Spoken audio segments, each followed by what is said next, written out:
Joining us now is Ron Brownstein, CNN senior political analyst and senior editor for The Atlantic, as well as CNN political commentator and Republican strategist, Alice Stewart.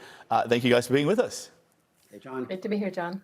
Okay, so with his share of the vote now falling, I want you to listen to Kevin McCarthy outlining how he sees the path ahead. Here he is. What if your opposition grows? What if you lose more than 20 votes right now? Doesn't matter. I still have the most votes. So we could go through every name in the conference and be at the end of the day, and we'll be able to get there. And CNN's Marty Raju also reporting McCarthy has no more margin for error, with the expectation that 4 Republicans, Andy Biggs, Chip Roy, Matt Gaetz and Lauren Boebert, are almost certainly immovable in their opposition. That means he has to somehow convince the rest of that block of 20 to change their votes. So Alice, first to you. Who blinks first here, and how long before that actually happens? Well, that's the million-dollar question. Both sides say that they plan to continue to hold their ground, and they will take this as long as possible. The problem is, here we have Republicans engaged in a circular firing squad when we need to be taking the fight to Democrats, to President Biden, to policies that have hurt this country, such as the economy, such as crime, such as inflation, and certainly securing the border, which is what Republicans were elected to do. And here we have, John, a fringe minority of Republicans that are not only acting in poor form, but in bad faith. They have been talking with McCarthy, and he has conceded on many occasions, on many issues. Melanie outlined the most recent ones this evening on giving them more power and giving them authority to vote. One person could vote for a vote to vacate the speaker, and other things that puts a lot of power in the Freedom Caucus. Yet they're still not satisfied. They still haven't agreed to support McCarthy. So they're acting in bad faith. And the more they continue to move the goalpost, makes it just impossible for McCarthy to, I think, get a consensus with the terms we have now. And it just goes to show, John, this is not about politics as much as it is about personalities. And they simply just do not like Kevin McCarthy. Yeah, the last time something like this happened was back in 1923. A small group of Republicans delayed the election of the Speaker for a couple of days. At the time, the Washington Post reported that on that second night, the House Majority Leader met with the insurgents, that's what they called them, and assured them changes they proposed to the House rules would be given a fair hearing. The next day, a new Speaker was elected, crisis over. So to Ron, that's a negotiation. Demand, concession, agreement, done. And as Alice says, the problem here seems to be these hardline MAGA Republicans. They just won't take yes for an answer. What do they actually want? They want to move the party in their direction, and they have largely succeeded in that. I think, it's almost irrelevant at this point whether or not Kevin McCarthy gets the job, because the most important thing has already been decided. Either he, through all of his concessions to the right, is going to further empower what Alice described as kind of the fringe, or he will ultimately be pushed aside and someone to his right will be selected as Speaker, probably Steve Scalise. I mean, if you think about the sequence of events here that have gotten us to this point, Republicans won a surprisingly narrow majority, despite widespread discontent over the economy, because so many voters in competitive districts viewed the party as too extreme.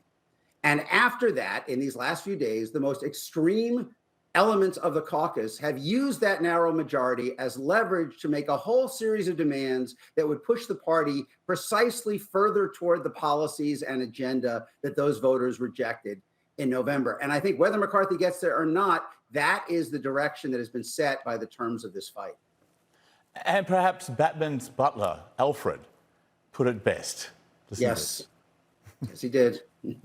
Some men aren't looking for anything logical, like money. They can't be bought, bullied, reasoned, or negotiated with. Some men just want to watch the world burn. Great movie. Alice, the Never Kevin crowd might not want to watch Congress burn, but it seems no speaker would ever be able to deliver everything that they want. The absolute conservative rule, no concessions, no negotiations with the Democrats, just play hardball. That's just impossible these days. It's impossible, and it certainly is not what voters elected them to do. And the frustrating thing as a Republican is that the midterm elections were a resounding rejection of these extremist candidates, of those who were election deniers and those who were conspiracy theorists. Voters said, we're tired of that, and got rid of many of them. And the irony here is that those very fringe candidates are the ones that are holding up the process.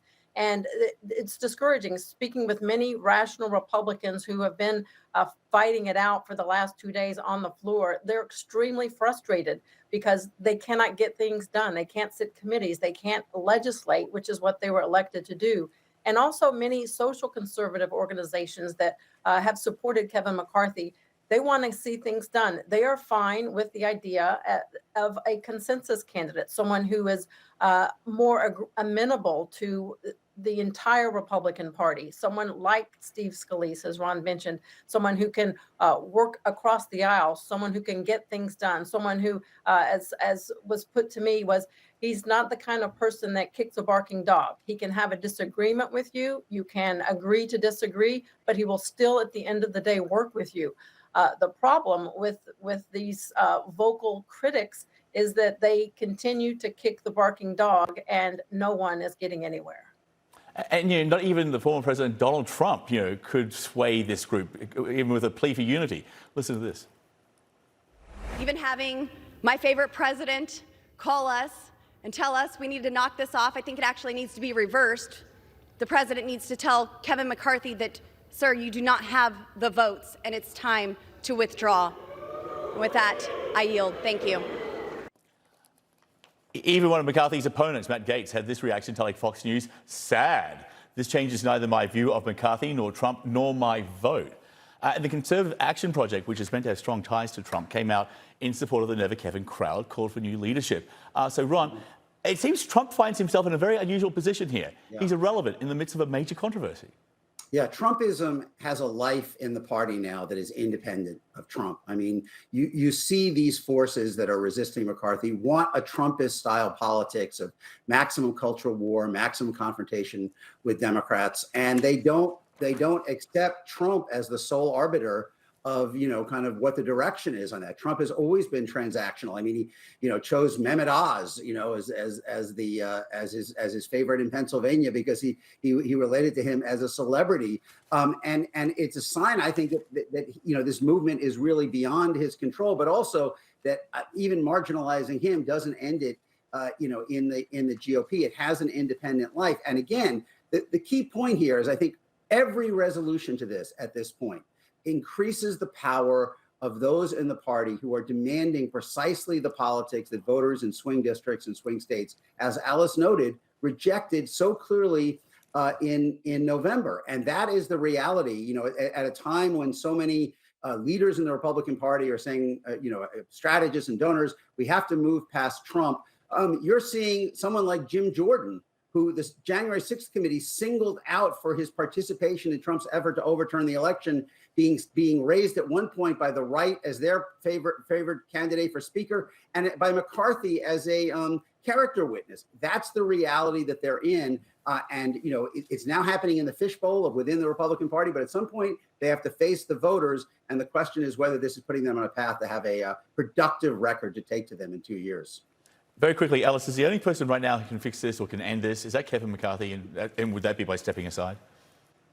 That would be one way to end this, to get the business of the people back in operation. And look, he did a great deal to help many Republicans get elected. Many of those who are standing up against him, he raised money for them and campaigned for them, which is, I think, just the height of hypocrisy in terms of being a loyal party leader. And look, we worked hard to gain the majority, but a majority that's not united is not a majority. And we cannot govern unless someone steps up and says, what do we need to do to work together? We can disagree on many things, but we have to agree we need a leader, whether that is Kevin McCarthy or stepping aside for a consensus candidate. That needs to get done so the work can begin. Alice Stewart and Ron Brownstein, thanks to you both. We appreciate your time staying up for us tonight. Thank you. Thanks, John.